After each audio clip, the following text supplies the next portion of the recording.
And we're back on the AM show, and we are engaging some of the new entrants who are just going to Parliament for the first time. You know that in election 2024, so many constituencies turned green. Some were NPP strongholds that turned green, others swing that just voted for NBC candidates. Today in the studio with me is Dr. Othniel Ekow Kwainoe. He's MP Elect for Ekumfi, and he's a new entrant. He joins me in studio for a conversation. Doc, welcome to the program. Thank you. And congratulations on your victory. Thank you again. I'm sure the people of Ekumfi are happy that they're getting you for their member of parliament. Yes. How's the feeling? Thank you once again. Before I start, I'd like to say a big hello to the incoming President of the Republic of Ghana, John Dramani Mahama, and also our first ever Vice President, female for that matter, Professor Nana Pokwajiman. Very good morning to all of you. And also to my Paramount Chief, Odefachin, and the Queen Mother of Ekumfi. Thank you very much. And all the wonderful viewers and the people of Ekumfi. Thank you so much. So, to your question, I think you asked, how's the feeling like? Yeah. I think it's all excitement. I'm not necessarily so new to the constituency. I've been around for quite some time now, and I've had quite good relationships with them. So I think my coming hasn't really been much of a surprise. Okay. People had seen what I had done over the years. And you did contest twice already, 2019 and 2008? Correct. So 2019, I contested in Ekumfi. I came second. Okay. We were about 5, including the former MP, Kuntu Blankson, and the current MP, Abeku. Kuntu Blankson? Yes. Yeah. So I came second. So I've been fighting a good cause, and the people of Ekumfi realized that given the opportunity, I will be able to do something new. So today I'm here as MP Elect, and I'm hopeful. Yeah, well, congratulations again. But we do want to get to know who you are, and you'll be in Parliament, so we'll be watching out for you and some of the things you'll be doing for your constituency. But how would you describe Dr. Othniel to someone who who was just watching you for the first time? Who is Dr. Othniel? Thank you again.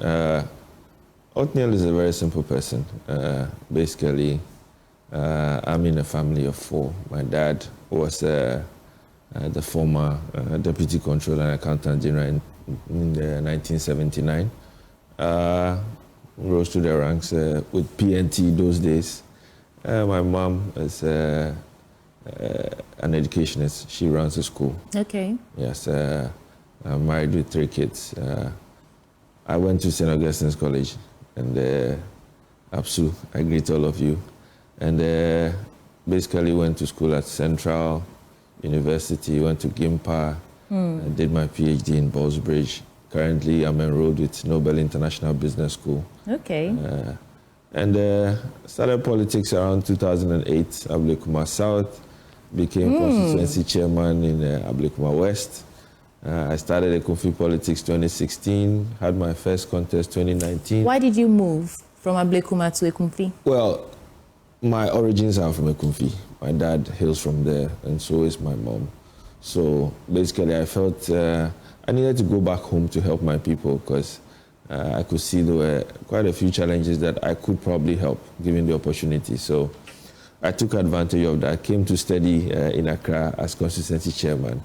And I think I did quite well, if I should ask my people in Ablekuma West. And then today, I'm fortunate to be given the nod in Ekumfi to work for my people. Okay. So, yeah. You mentioned challenges. I want to believe that most leaders identify challenges that they want to fix. That is why they run for office, or that is why they, for you, for example, that is why you want to go to Parliament. I want to understand what the issues are that you identified and what you intend to do about those issues, especially in your constituency. What are those challenges that you identified? Thank you very much. I think my constituency is quite a unique one. Actually, former President Atta Mills hails from there, so yes. There's quite a few things that we actually... Of course, it's popular because we know the Ekumfi Jews. Yes. Yeah. That's one thing that people talk about quite a bit. But Ekumfi has quite a lot of diversity. We have fishing communities, we have farming communities. But in terms of our challenges, there are quite a few. Our roads are really quite deplorable. I've done my part. Even before becoming an MP, I've tried my best to actually do a few things that's going to help the lives of our people. Well, you would say that an MP doesn't do roads, but in this election... I was going to actually put that to you, that MPs don't do roads. So how are you going to fix roads? We're forced to do roads, unfortunately. But at least what we did help the lives of our people. There's one particular road which is quite a political one. It's called the Imuna Road.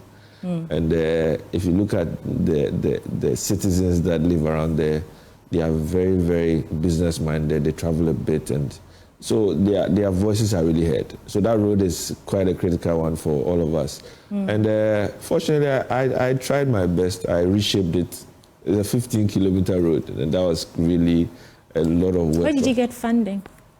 Actually, I've worked quite a bit in my life. I've done about 20 years of banking. So in terms of resources, well, I had a few of my own working for me, and I had support from other people as well. You see, where that's they say the devil is in the details. That's where the question is. Yeah. You know what they say in our local parlance, Obetoka, because some people supported you, and at the end of the day, you could or could not be at their beck and call because you owe them a favor or two. If these people came calling and said, Ekow Kwainoe, we gave you X amount of money to do your roads, you know, we funded your campaign, and so we want so and so in return. What do you do? Well, to a large extent. And I want you to say it on record because you're going to Parliament for 4 years and we'll be monitoring you. Yeah. Well, I've been a trader before. We say your word is your bond. So whatever we say, we stand by it. And to be honest, yes, people helped it, but I usually wouldn't go for funding that would give me issues. So these are like little here and there, just basically to cushion the system. But in terms of funding that may require you to actually comply with people's requests, I usually wouldn't go near it because I'm a very independent person, independent-minded. I want to do things that I think should order well. You're very independent, you meant to say? Yes, independent. Okay. Independent, yes. So I would rather not fall for that. I want to do stuff that is going to help me, especially in future, because probably my ambitions may be more than what I see now. Who knows? So obviously, whatever I do, I try to do things that would necessarily help me as I move forward in life or in my career. Okay. So largely, yes, people helped, but quite a chunk of it also came from myself. Okay, so let's go back to the challenges. You mentioned roads. That is what brought us to the issue of funding. Yes. What else? So roads, and also you talk about education. We have a few schools in Ekumfi from the basic level to the secondary level. Those are what we have. We don't have any technical and vocational school, which is one thing that I've promised my people that given the nod, I'll try and work and see whether we can get one. Also, one of the biggest challenges, we have a school called TI Ahmadiyya, yes, which is doing quite well. I know our former MP, Atukujo, came from the who's and on the other side, MPP. And that school is doing quite well. But the other schools which need quite a bit of help. In recent times, when President Mahama was on his tour, we mentioned to him that boarding facilities has become a very big issue for Atamil Secondary and also for the Achin Senior High School. There's also other ones which are private, but these two are basically, those are on the government side of things. And we think that putting together a boarding facility would help them in terms of student intake and also to ease the pressure on the free SHS that's been introduced and also to get students to come in more. And talking to the president, he indicated that God willing, which God has, he would look at it and also be able to help in terms of putting up such accommodation facilities for the children. So and roads, education, let's cap it at 3. At 3, yes. Jobs. Yeah. It's a very big issue. Of course, that's what your party came up preaching. So the 24-hour economy definitely is one thing that resonated well with the people. So largely, quite a chunk of the youth have become people who travel because of no jobs. And it's one thing that really worries us a bit. And I think that coming on board, I would want to really see that change. try to get investors with my background to come in, set up a few things. And also, agriculture is one of the main activities we have there. I was hoping that planting for food and jobs was going to help, but to be honest, it's been a bit of a disaster. Fishing also, yes, very key. I know my friends on the coastal belt who really voted for me are really looking forward to what I can do to also improve the situation on the fishing side of things. So these are the three things that I really want to focus on so that we can better the lives of our people, and also to transform Ekumfi, because we really need a lot of work. And I know that there's a lot of people are really looking up to me to be able to change the fortunes of Ekumfi and create a platform where the young ones can really showcase themselves to the world. Because we really have quite intelligent children over there. And I think that I'm willing and ready to also work with them to drive Ekumfi forward. Okay. We will come back and talk about Ekumfi, I mean the factory and all that. But I want to put something to you.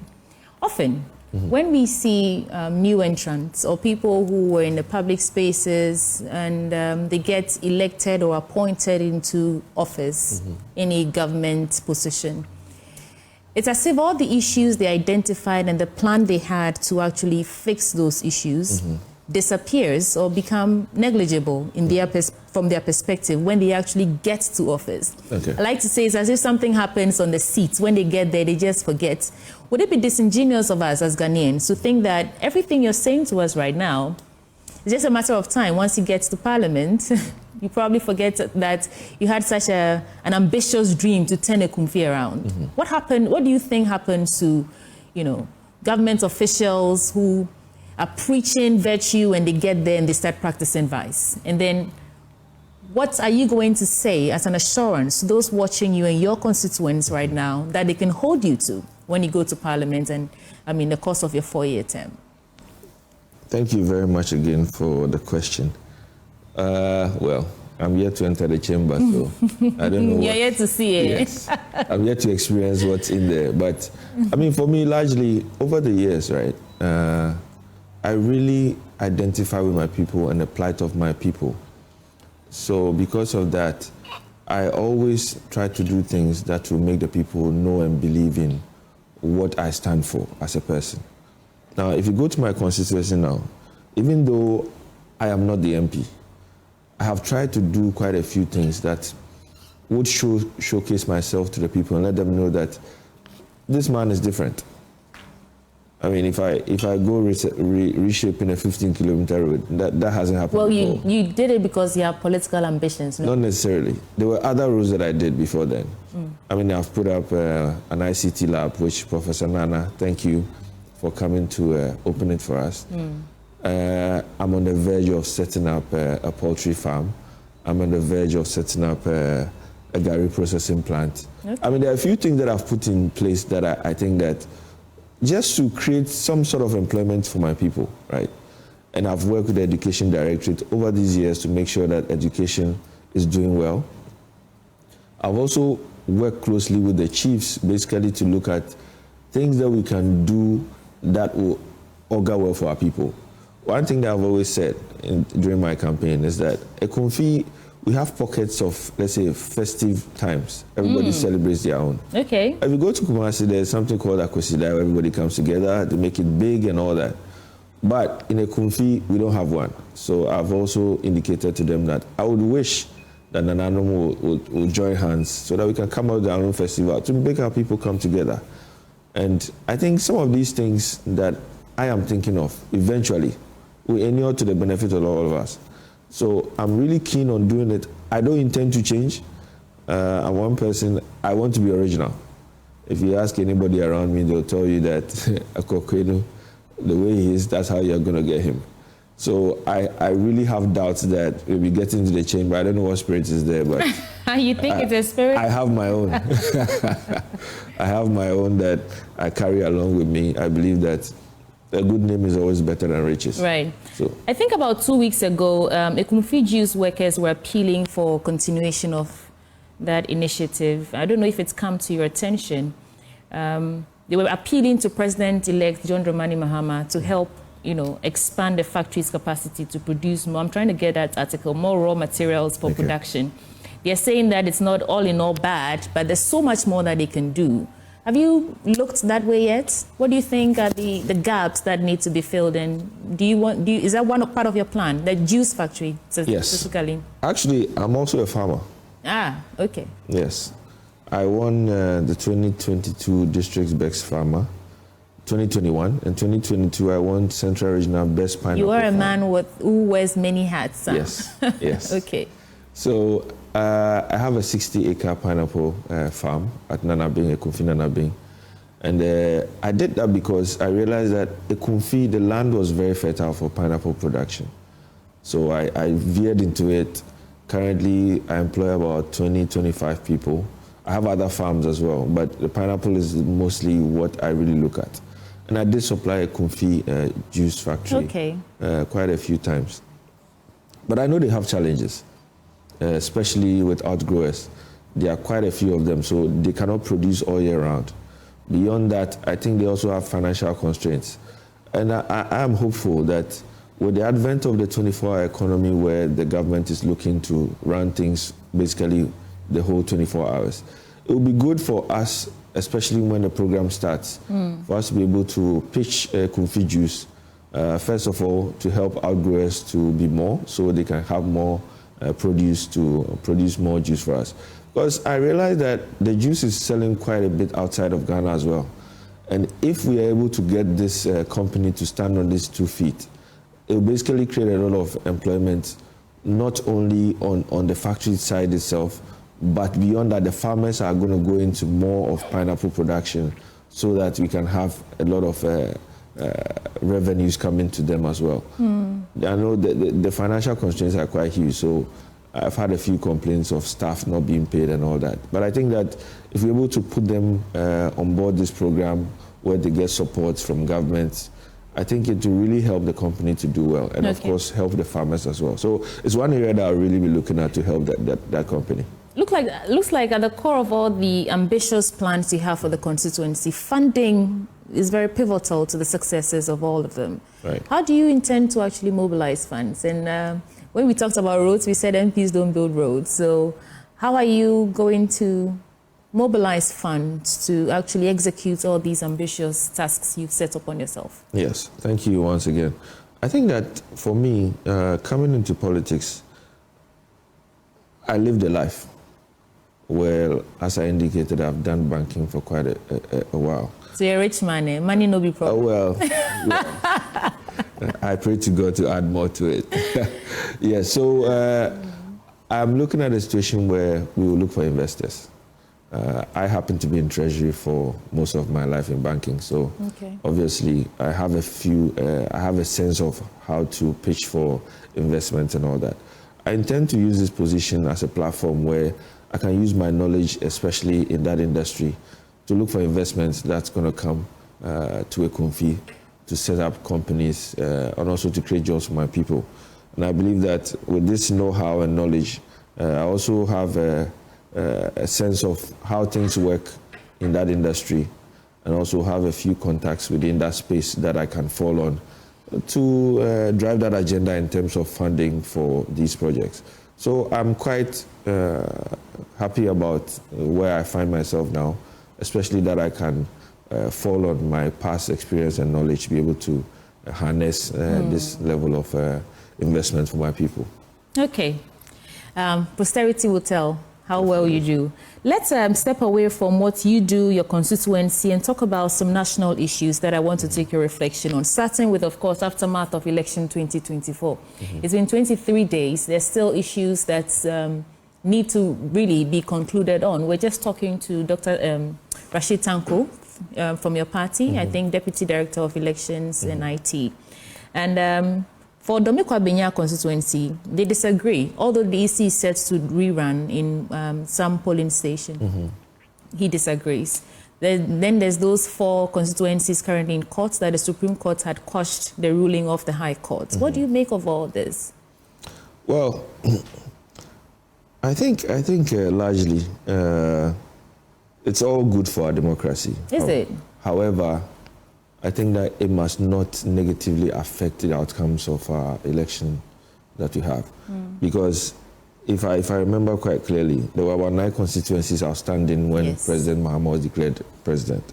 But I think that there are a few scares around the 2/3 majority that NDC is likely to have, and the potential that it could give them when they assume office. That's why a lot of discussions have gone around. But coming back to Domi Kwambenya, I did read a few things about it. I mean, CI 127 clearly states what the regulations are on public elections, and also the responsibilities of returning officers and presiding and everybody around the electoral role. And I also did see on social media when the declarations were being made by the returning officer, I didn't see any form of, what do you call it, forcefulness or duress or anything. Well, I didn't see. Did you see that particular video? Ekow, help me with the name of the particular constituency where they held the hand of the guy and he was visibly shaking. Did you see that? Well, I haven't come across that yet. But I think, you know, at the end of the day, right, so long as you are doing the right thing, it shouldn't be a matter of somebody forcing you or coercing you to do what is not right. Yeah, I'm only saying that because you said you didn't see. No, I didn't see, yes. You didn't see that? No, I haven't seen that. I haven't Tema seen Central. That. Tema Central, I haven't seen that. So I'm not in a position to speak to that. But I mean... No, you didn't see that. You just referenced social media. That video, I'll wager you... Maybe you can share with me. More than, okay. Maybe you can share with me after If you didn't see it, then that's fine. fine. But what I did read about was the Domi Kwambenya one, where I think the MPP were saying that about 88 polling stations had issues. Eventually, when they met the EC, my understanding is that it was only 3. And those 3, the NDC, two came in and one is still outstanding. So, I mean, that is an easy fix for me from where I sit. I think that they can easily look at the pink sheet. But I'm surprised as to why you will not find your pink sheets, because that's like the basic document for deciding who is victorious. So if you don't find it, then I find that a bit interesting. But I think that also the EC should have a copy of these documents. So it should be an easy reference point for anybody to actually make a call as to who actually won. But I think that what matters the most is the will of the people must be reflected at the end of the day. So however it takes, if it means, having to... No, for those polling stations, yes, not necessarily the entire one. I think that would help, because eventually the will of the people must be reflected, and they must know that the right thing has been done. And especially for future elections which will be coming up, if we're able to fix such issues now, it makes the future elections quite okay for us. So we don't have all these businesses of having to fight, destroy ballot boxes, and all these things do not really augur well for us. And internationally, our reputation is also affected. But generally, I think that this election has been quite peaceful, and I must commend Dr. Mahmoud Bawumia for the early concession. I think that also helped the peace that we have. I think that is also a wake-up call for those of us into politics, that sometimes, yes, you do your best, but when the will of God is not for you clearly, then you must be also humble enough to eat that cake for all of us. It's a humble pie, pie. You said, this election has been largely peaceful. Would you say that, and for context, Ghana is known as the beacon of democracy for the continent. Would you say that mechanism or machinations for post-election conflict resolution is as apt as it need be, or do we have to review that? And there are some gaps that we really need to seriously take a look at in terms of filling. And I'm saying that even the lead up to, let me expand the question. The lead up to election 2024, there were so many issues that the Constitution was a reference point, and yet it ended up creating more confusion than bringing clarity to the matters, So would you say that, particularly in terms of post-election conflict resolution, is as apt as it can be? I think there's a bit more that can be done. Like what? I mean, if I go back to the 2020 elections, there were a few issues. Techiman South. Yeah. That was a very big issue, to the extent of people getting shot and all that. But I'm happy that, for instance, if I go back to Asin North, I was there myself with the entire team, and I saw what actually went on. The police played a very, very neutral role. There was clearly no element of use of, let's say, guns and stuff like that. I mean, democracy is about showing your view or showing your interest as far as happenings of today is concerned. So if you are going to just cast your vote with your thumb, really, it shouldn't be a matter of someone sending guns and stuff to polling stations. If the people get an understanding that this situation is coming up for you to exercise your right as a Ghanaian, it makes life easy for all of us. But I think that issues around IPAC, where political parties air their views and their concerns, if you're able to make that process a bit more robust, where people are able to express their concerns, we find solutions around it, if not necessarily 100%, at least the parties must be a bit more convinced that the right thing will be done. I think that from that perspective alone, a lot of things are going to change for all of us, because then the understanding is created. I mean, for this election, for instance, there was a situation where, in terms of signing the peace pact, became an issue. Yes. Clearly, and it was from your party. Well, because of what they have learned from the past, because the expectation of elections had not necessarily played out. To date, we don't have even, a discussion around the 8 people who lost their lives. No compensation, no nothing. So people are concerned. And that is why you saw what happened in Techman South this election. People have been angered for years. And unfortunately, it looks like they decided to vent it out. So I think that generally, we must strengthen the rules around IPAC especially, and also how the EC interacts with the public as far as giving information, and try to create that sense of, how do I say it, trust. Yeah, looks like it all comes down to trust, doesn't it? Yeah. I think the mistrust is too high, and that's where the challenge is coming from. Yeah. And you know, politics, the stakes are high. Investments are in, people's lives are in. So if people do have a sense that things are not going to work out the way they expect, then clearly they begin to take position. So I think that will be a very good starting point for us to try and resolve some of these things. And also clearly, the leadership of the various political parties must also speak to their supporters. So those are the ones who get a bit excited at some point and take decisions that may not necessarily augur well for all of us. Okay. So those are my takes on that issue. Yeah, but I want to stay on the Constitution. I know that the President has reportedly assured that what's it called? The chairperson of the committee, the Constitutional Review Committee, Madam Kaseti, I listened to her on Newsfile over the weekend, and she elaborated on what the report is, and the President, Ekow Kwainoe, has assured them that he'll forward the report along with his notes to President-elect John Dramani Mahama. Remember how I said that sometimes we reference the Constitution and we end up with more confusion, even as early as the parliamentary impasse we had recently, Akwainoe Makin running to the Supreme Court and the issues that stemmed from that and all that. Are you looking forward to participating in a constitutional review? And what do you actually make of it? I mean, what are your thoughts on it? Well, I mean, the Constitution basically is a guiding rule for all of us. Therefore, if there are things within the Constitution which does not necessarily reflect where we are as a country, I think that it will be good for us to look at it. And I know there are a few things that have been highlighted over the years, especially if you look at the powers that are given to the president. That's a very I would have said the executive. The executive, as it were.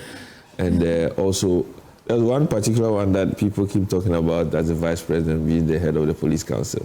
So if your boss says this, how are you going to say no to him? So there are a few things that I think that, yes, it will be good for us to look at.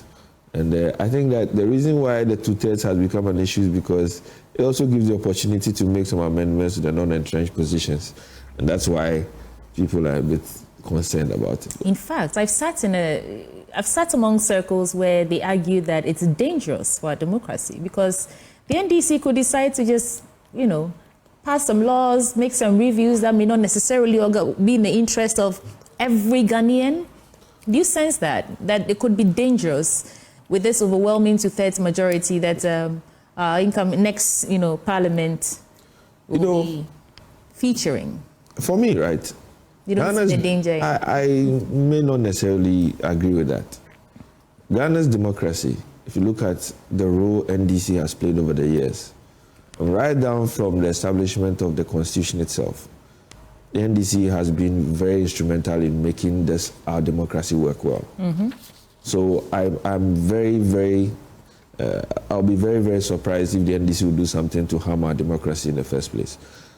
And knowing President Mahama as I know, is one person who loves this country than a lot of people that I've met. I've been talking to him. If he starts talking about Ghana, you ask yourself, this man, the love he shows for this country is unbelievable. And I don't think he would really want to do something to harm this country. For me, from where I sit, I think coming back to the presidency, it's about legacy. What can you do? I've heard that word. How would you be remembered? Circling around. It's my personal thing, and I see that a lot in him. And Professor Nana, at this stage of her life, I think that she would compliment him so greatly. And I don't believe for a second that they will do anything that will basically give issues to our democracy. So I don't have any concerns whatsoever. If on the other side, with what I've seen over the past 8 years, then I would really be concerned because we've been through hell. Well, we survived the hung parliament, so what's a two-thirds majority that we cannot deal with? Exactly. Let's talk about Galamsey now. We saw in the lead up to election 2024 how citizens poured out on the streets, even those who weren't able to go out in person on social media, adding their voice, hashtag Stop Galamsey. Now it's actually still going on. There was that bid to try and get all presidential candidates and MPs. I'm not sure who exactly the stakeholders were, but to sign a pact to say that once we get into office, we're going to do whatever need be done to clear Galamsey or to stop Galamsey. Galamsey is not gone. But it looks like the fight or the way we used to wax lyrical about it, it's been taken down a notch. What is your plan as an incoming legislator? First of all, how does the whole issue of Galamsey sit with you? And what is your plan as a leader to also add your voice to it or help us actually tackle this menace head on? Well, thank you again. I think the issue of Galamsey has really been on top of a lot of discussions. But generally, I think that it's not been too helpful, especially with the destruction of water bodies and the ensuing potential issues that we may face. I mean, as a country, or if I should say, water is life. And clearly, if companies like Ghana Water today are crying that if you are not careful, we might have to start importing water and stuff like that, then it's really something we need to look at. There are forms of mining. And I think that we might have to do a bit more research into those kind of mining methods that we are not using too well. Because even if you have to use water from a water body, it doesn't mean you should destroy it. You can even process the water that is even used afterwards. Today, it's like there's a bit of recklessness as to the way people mine, and that is why we find ourselves here. The authorities that are supposed to govern all these activities probably have let us down a bit also, because if they were playing their part as far as regulating the industry, making sure the various, taxes are being collected, royalties are being paid, these monies can be used basically to help to, fix lands that have been destroyed, buy equipment, even for communities around these areas, the issues that they're having, they're going to help them. But you don't see that happening. It's as if it's a free-for-all thing. And that is why we've come to a point where everybody has to talk about it. And especially where employment has become an issue, a lot of young people find it... exactly the point. So we need to tackle it very holistically, where we create opportunities or employment avenues for these young ones who have put their whole lives and trust into it. Because if you stop it abruptly, clearly you start creating unemployment for quite a few. And these people might end up engaging in vices that will make you... Isn't that what we need? To stop it abruptly? To stop it, yes. But I'm saying that if you create the additional opportunities for such people who have basically have had to go into it, clearly if they stop, they'll find something else to do. But stop it abruptly, and then you begin to create additional vacuums where needs to be filled. So for me, I think that we need to look at it holistically. Yes, I disagree strongly. As at the time of this conversation, we know that Ghana Water Company Limited, in some parts of the central or eastern region, cannot produce the already deficit of 70% water supply that day because there's so much heavy metals, and our system is not designed to actually take out. We don't do what's it called, reverse osmosis. Right. And these heavy metals are non-biodegradable. Are you saying as it stands now, we still need a systemic sort of procedural approach to ending galamsey? You know, there are various people in that industry who are playing, and especially the huge ones who have become reckless. They are creating most of these issues. For them, I really don't have an issue with putting a stop to them straight away. But I'm saying in the long term, right, we need to create employment opportunities for such people who have ventured into that, especially the youth, because the youth are our future. And if I recall, youth unemployment became a very big national security issue where if you are not careful, we might find ourselves somewhere. And that's the perspective I'm coming from. So you think galamsey is in parts, an employment issue? Well, that's what I'm saying. Because the people don't have anything to do. So that's why they are forced to actually go there. But if under normal circumstances, there were jobs that they can actually do without having to worry about, because it's so risky. You can die any moment.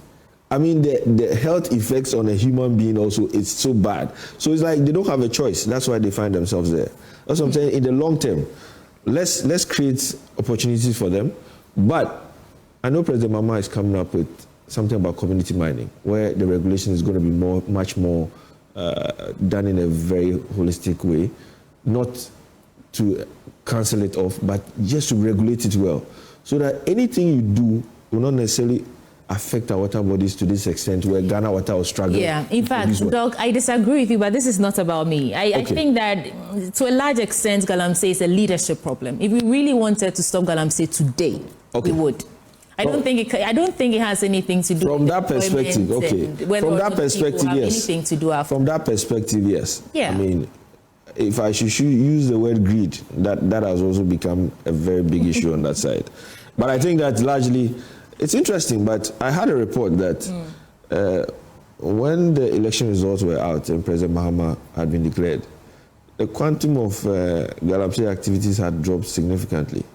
I would like to see that report. Yes, I would see where I got that from and share it with you. But the good thing is that I know President Mama has a plan for that, and I think that the NDC also appreciates how much impact this is going to have on us, especially on the Ghana Water, as you have indicated. So for me, I'm very hopeful that we would take this thing holistically and try to fix it, because it's not going to help this country. And the earlier we do it, the better it is for all of us.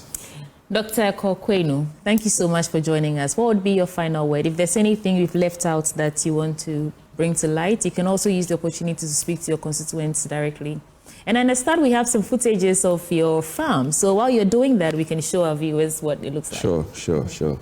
Yes, I would like to, again, say a big thank you to Ghana. In fact, Ghana has demonstrated that we are a beacon of hope for Africa, and democracy has come to stay with us.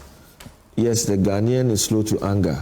However, when the opportunity comes for us to show that, yes, we appreciate or we do not appreciate what you have done over the years, just as we have demonstrated in the 2016, today in 2024, we have again showed to the world that the Ghanaian is really up to the task when it matters most. For me, I encourage every Ghanaian to be patient with us. I know the NDC is willing and ready to work for this country, to reset this country, to make this country what it is and what is expected to be for all of us, so we can have very good lives to live. For all my colleague MPs who are coming in and those that are already there, the leader of the majority leader coming, Ato Forson, I greet you, and all the MPs, I wish everybody well. And I'm hopeful that come the next election, we can be able to even do better by way of the seats we have managed to take hold of. I know this is supposed to be a final word, but I do have to ask. I thought you said you didn't need any honeymoon period, the NDC. Now you're asking us to be patient with you. Are you managing our expectations? You know, from where I sit, right, I have a sense that there will be a few more discoveries in terms of what the economy looks like. Right. And therefore, those things also need some time to fix. I know we have a plan. But I'm just saying that Ghana, we are ready to work for you. We want you to work with us along the line. And I'm very hopeful that in a matter of time, we would see the value we bring to Ghana and our democracy. I also urge my people, Ekumfi, that I thank you for all the support. And I've told you, I'm not going to turn my back on you. I'm going to work hard with you and make sure that we change the fortunes of Ekumfi. Right. And I'm very hopeful that Ekumfi will not be the same. That there is Dr. Ekow Kwainoe. He's MP Elect for Ekumfi Constituency, and he's a new entrant into Parliament. He just joined us for a conversation. Thank you so much for your time and for joining us for breakfast. Thank you. There's still so much more coming your way. We have about under 30 minutes to go. You want to stay with me? I'll be right back.